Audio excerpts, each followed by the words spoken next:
Hi, Jim here. I'm going to explain when to make a split, even when you don't want to. If you got a Frankenstein thing going on, splitting is the best option at that point. So, um, this hive here and the end hive were together yesterday. And so what I did was um, I decided to make a split, and here's why. Because for about 3 weeks, maybe 3 or 4 weeks, these bees on this hive right here were behaving extremely strange, like bizarre, right? Really bizarre, and I didn't understand it, and I really didn't want to understand it. Go away. Where is my veil? There it is. And I really didn't want to understand it because it was so freaky. Go away. Yeah. Okay. So, uh, what I did was I made that decision. What? I know you're curious. She's not buzzing hard. She's just curious. When they buzz hard, I'm really alert. Now, I've never been stung here. I've sat here thousands of times. I've never had a girl just come out and sting me. Um, the only time I've ever been stung, which was one time sitting here, a bee came out. She must have been traveling through this direction who knows how many times, right? She was, and so I seen her. She was going to go to my left, and a very sudden, quick burst of wind came, and it was actually still building. And I seen her body going this way, and it's like the more I leaned, the quicker she got to my eye. Yeah, and she went right in the corner, and I batted my eyes and smacked her a few times, and then she stung me before I can even swipe her. And that's the only time I ever been stung. I wore goggles for a while after that. And those gusts of wind, you got bees coming, like this, which they do every time I'm sitting here. That gust of wind can change everything in an instant, in a second. And so what I did is I took this hive. So that one right there, and the one on the very end, the blue one that says Blueberry Inn, on Blueberry Inn. Oh yeah, I hear ya. And so what I did is I took the top hive. You're being a pest. I took the top hive and I put it in the left it in the original place because I had just put that there a week earlier. So, but there was a plan behind that. My thinking was, if I have to split these girls, I'm going to leave this super with all these empty frames up here for a week for them to build enough comb, because if it has two queens in there, maybe one will go up and she'll start laying eggs, right? That was my thought. And so, because I think there was two queens, if not more, in that hive since I caught it around April 1st, April 3rd, I think it was, or 4th. And so I think I ended up with multiple queens because there were so many. That hive just exploded so fast. It was unnatural. I was like, there's got to be more than one or two. There's got 2 or 3 queens in there. They couldn't get enough food either. It was like I couldn't feed them enough. I had 3 feeder trays out, and I was filling them all day long. So what they did was, because of what I was doing feeding them, when I had those 2 broods stacked together, they decided to convert the original hive before I started feeding them heavy. Hi. Just checking everything out. Yeah. Boy, she was really quiet. So what they started to do after I was feeding them heavy, they decided to turn that bottom box into a storage unit for honey. And what they did is they decided they're going to remove First, they removed all the drones to put honey in it, the food that I was feeding them. Then they ran out of that room. They decided they were going to remove the larvae, right? Mostly grown larvae. They were like maybe a few days away from hatching. Well, they removed them to put the honey. And so they were just cleaning out all the everything to store food. Food's number one above the other bees.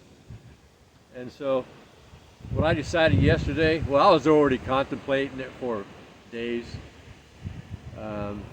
So yesterday I made that final decision to split that hive.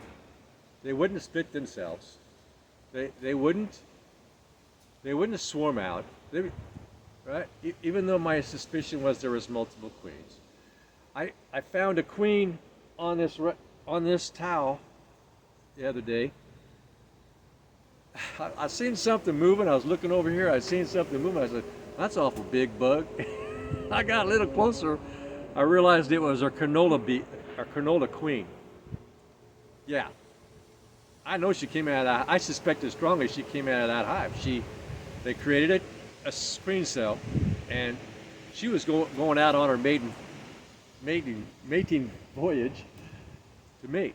Well, I didn't know what her stage was, right? So I took a queen clamp, put her in that, just to verify that she was from that hive. I put that queen in that clamp right there with all those hundreds and hundreds of girls. I just put her right in there to see if they would try to attack her. So I wanted to verify that she was from that hive, right? And so, yeah, they actually walked right in there with her. They're walking right over her. They didn't try to attack her at all. So she came from that hive. Otherwise, they would have attacked her immediately. Right on that landing board. There was like about 4 or 5 girls that were in there just walking around with her, nudging her. Yeah, she belonged to the hive. So that was another reason why I decided to make a split. So I opened up the cage to kind of shake her out. Well, she flew away. She hadn't mated yet. She probably just came out. And she came out. She's over there on this towel, grooming herself, getting ready for that maiden voyage. And I happened to capture her. And so she flew away. And then I even got this stronger sense. I need to divide this hive. I need to do so. So, because she's going to come back, mated, and who knows how many queens I'll have in there at that point. And I don't go in there and inspect my hives. I could tear up all that comb, because at this time of year what they do is they fuse that comb to store food. Right? And then next year, around towards the end of winter, they will consume all that honey and reform those frames for brood laying. Right? And they're nice and, they're nice at that point, straight and not all wonky. Yeah. Gosh, there's thousands of bees in the air. One good gust of wind. And so, yeah. So all these frames will be very nice next year, nice and clean. Then I can take them out. It'll be easier to inspect. It won't have that wonky comb, and yeah. And so, yeah, second year comb in general is always better comb. Not always, but from my experience, from what's going on around here with these bees, that's my experience. And so, so it hasn't quite been 24 hours since I did the split, and they were still bringing out a bunch of, they were still uncapping brood, not drones. First they removed the drones, and now they're removing worker bees, larvae. They're not, they're almost full grown. Dang. So what I decided to do, now some folks may run into this situation, right? This is a heads up thing. I didn't know what to do. AI didn't even know what to do. They never heard of this scenario. They threw all kinds of things at me. I'm going, oh man. Any, meeny, miny, mo. Catch Sammy by his toe. So they're going to, so whatever one doesn't have a queen, they're going to go into emergency queen cell mode. But I'm thinking that whatever one, if this, say for example, if this one doesn't have a queen, and when I took that bottom box and I put it over there, and it has the original queen, and that Cronulla queen, she was the one that went out to go get mated. She only knows this box, so she's gonna come back in here. So I'm hoping, if there is a queenless box out of these two, it's this one, and she'll come in and say, oh, I don't have to kill I don't have to kill a queen sister. Actually, they'll do that before they leave, but not all the time. There's lots of box of chocolates. You never know what you're gonna get, you know. And all we can do as beekeepers is just go with our instincts, right? Knowing there can be so many possible scenarios. And we just have to go with our instincts at that moment, because the next day our instincts can be telling us something different. Nature is very fluid. Just when we think we might have something figured out, they surprise us. Go, what? I didn't expect that. Dang, that hurt.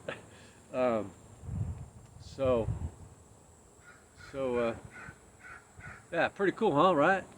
I've sat here thousands of times and never had a girl come out and sting me. Right? Pretty cool. And so also what I did, this is also a heads up. So if you have bees that are acting aggressive, what I'd recommend you do, now this is just until you calm them down, and plus they'll get to know you, right? Because they have really good facial recognition, and they can determine body language and whether it's a threat or not. They can determine, they can even talk to each other about you. They can actually tell their other girls in there, sisters, this guy looks like so-and-so, let's get him. Or they can say, this guy looks like so-and-so, facial recognition, maybe some body odors that's unique to us. He feeds us. So that gets passed around, those kind of subliminal information gets passed around inside the hive, and when the bees come out, they're going to see you not as a threat, but as a waiter, someone that feeds them. So I fed them for weeks and weeks. I open fed them for probably a month, and I did that intentionally because I wanted them to get to know me as a positive thing, because they were so aggressive. Every time I came back here, as I was catching these swarms, even my original hive, every time I came back here, they would just buzz me like they wanted to sting, whole bunches of them. But over the weeks, I noticed a gradual reduction in that over time, till eventually, now I can just sit here. And they'll buzz me, but not with that type of aggression where they want it to sting. If they're looking to really get, now that doesn't mean they will, but if they're getting serious about maybe stinging and they really don't like you, the buzzing becomes intense. But not all the time. It can be tricky. Sometimes they can be silent killers. They can just, I don't want them to see me. I'm gonna stay camouflaged and come in and sting you. Yeah, they have an intent. So, yeah. So when there's new girls coming out, they've never seen me. They haven't gotten the memo that I'm cool. And if they happen to be an exterior guard, they're gonna buzz me because they're seeing me for the first time. Whoa, you're getting awful close to the eyeballs, girl. All right, fine. You want to get close to my eyeballs? Well, let's just cancel you out that way then. Are you in there? Don't get in there. Are you in here? Right? That one's being really, she's like wanting to get really close. Like, do something, do something, do something, do something. Yeah, so this hand thing really works a lot. This hand thing works about 99% of the time. Don't have to put a veil on. I'll just do the hand thing, mesmerize them a little bit.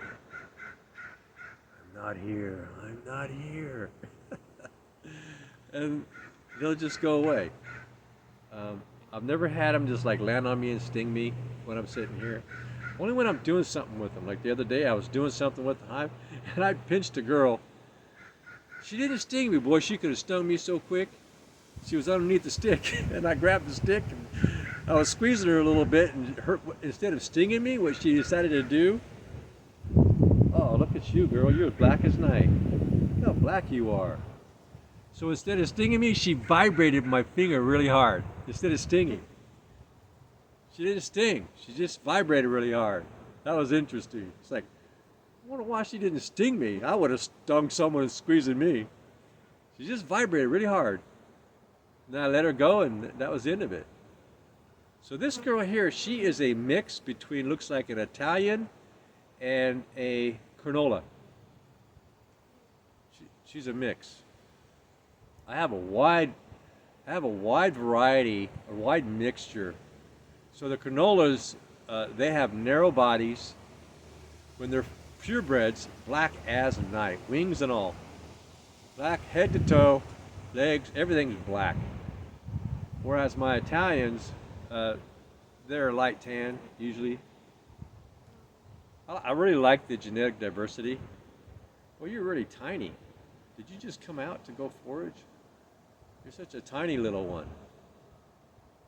Yeah, see, she's a Cronola mix. See if I can get some sunlight in there. Cronola mix. About 50-50, pretty close. About 50-50.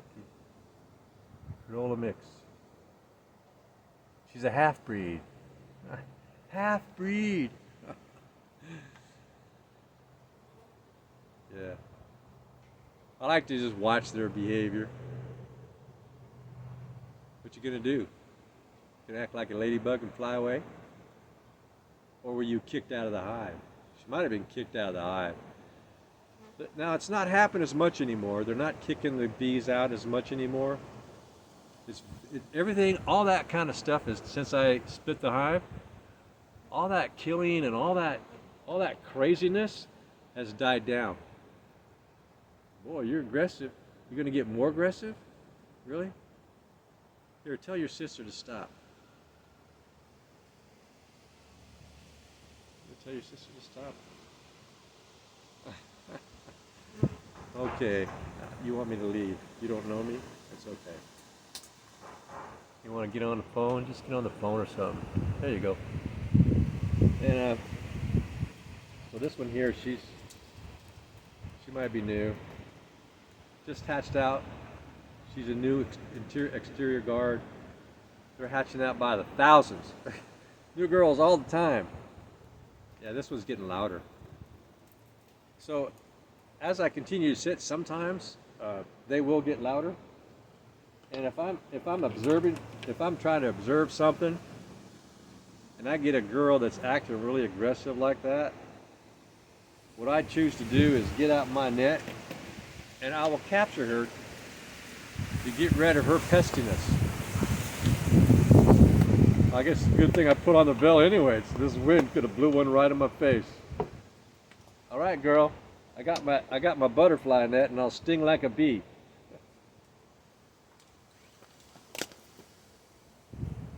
Did I get you? No? Oh, yeah, I did have her. She's gonna come right back. So when I do that,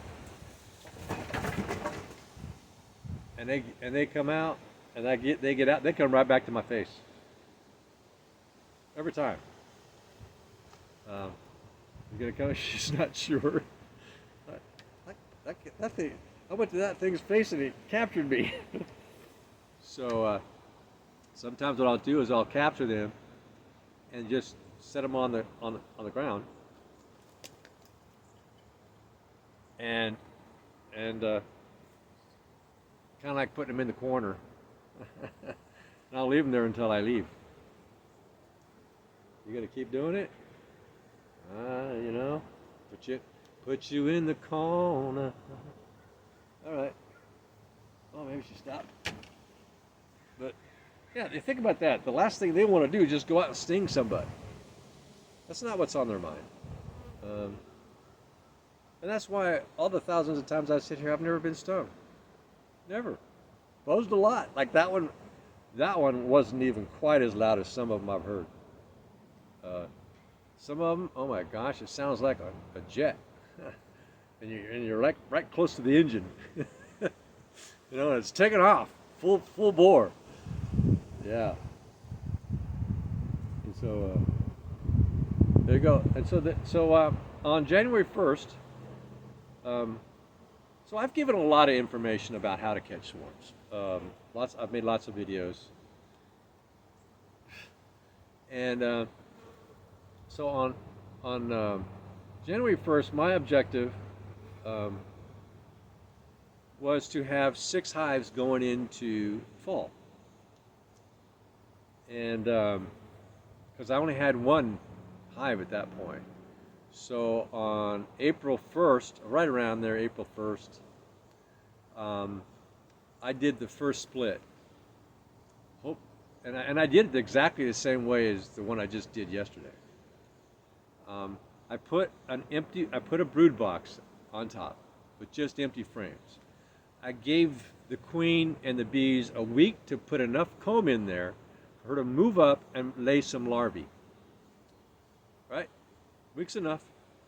And so what I did was I just took the top box off and set it right here. And they ended up making an emergency queen cell on the original hive. And that queen, the original queen, had moved up in that second box. But she had laid eggs right there in between, in between the 2 boxes. She was laying eggs in both of them. So they were able to make an emergency queen cell. Now, I didn't go into the hive and check any of that stuff. I just went with my instincts. And sure enough, that's exactly what happened. And there's fresh navigations all the time. I don't mess with the entries anymore on these anyway. I've got them what I believe is the perfect opening. So any orientation that I see is not because I adjusted the entrance. It's because she's laying queens and they're hatching out. I mean, she's laying queens. What a mess that would be. She's laying eggs and they're hatching out.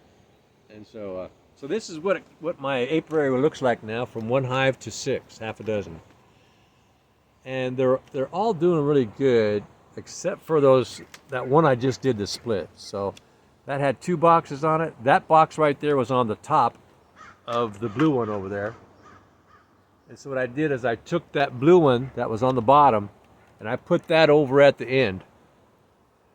And it was packed with honey. And they had already started storing honey in this one, so I put that one on the bottom. Because a lot of those bees from that were in that hive, because that had most of the bees over there. So a lot of those I knew were going to come over and fly in here. And that would help fill up this more empty box. And that's exactly what happened. But yet there was enough nursing bees over there that both boxes are pretty much even in quantity. Right? In the amount of bees that are in there, they're pretty close to even. I didn't have to check. Just going with my instincts of what I'm witnessing, and the girth. Well, you're being really quiet about it. Maybe I'll just leave you alone. She might just be checking me out. She's really silent, right? When they're usually like that, when they're just really quiet, buzzing and looking, they're investigating. They don't have no bad intentions. They're just curious. Like, what are you? Who are you? Let me get some snapshots of you. Right? And as long as we don't act aggressive, like I took the net to her, that would be aggressive. Capturing her in the net. But still, she came out still pretty docile. Still had that original, what she went in intentionally was just a curiosity about me. And but you never want to trust the bee's body language on its own. You also want to pay attention to their persistence. Right? Every bee has its own personality. They're unique, each one. Not everyone has exact same response to external stimuli, just like all other animals. Some lions you can go up and pet. The other ones, well, lunchtime. Oh, shoot. So, so I've got 4 hives that they're behaving perfectly. So yesterday I took out all the external feeders because I felt really comfortable with my bees knowing me now. So I removed all the external feeders because they've come to recognize me. Now, if they ever start getting aggressive with me again in the future, I'll just toss out some more external feeders for a while and feed them. Because the trick is me going there and feeding them. As I'm getting ready to open the jars, I'm walking up, I'll be talking to them. Hey girls, how you doing? You want some food today? And I keep talking. I open up my jar and I keep talking as I'm feeding them, and then they rush into those feeders, and they're seeing me. And I did that with all those hives for weeks, and now I can come back here and not worry. So, where was I? so the 4 hives really settled in, and so one of these hives are either going to make an emergency queen cell, or this one's just waiting for that Cronulla queen to fly back. They might wait, and if the queen ended up in this one, and that one's queenless, they'll go in emergency cell mode. If there's a cell in there, it's got to be a couple-day-old larvae. It's a gamble, you know. You divide, you put an empty box on top, leave it there for a week or so, and do a split. Take that top one off and put it somewhere else. This is the second time I did it, and I'll know in a couple months how everything balances out. If I see one of the hives shrinking, or I don't see any resources coming in, because typically when there's no queen, they don't see any need to go out there and bring pollen in.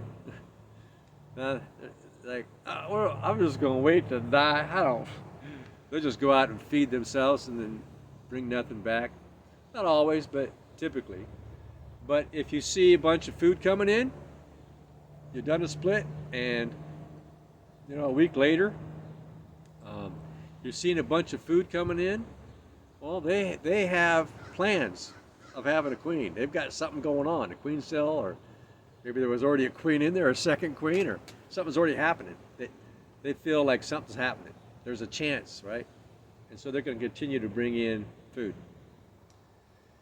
and keep the hive ready for, the egg laying and the queen.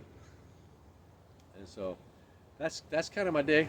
So yeah, there's what. So I shifted all to feeding jars, and I'm only feeding the ones that I want to build up some comb, build up some storage, some resources, and that's the only ones that I'm feeding. The other ones, they all have plenty of food. All right, please subscribe, thumbs up, ring the bell, leave a comment, and you have a good day now. Yeah. Bye. Oh, I did not do that. I didn't do the margarita. I did the old school. Do the margarita. Try to avoid using our hands to get it. It helps down the road. Long term.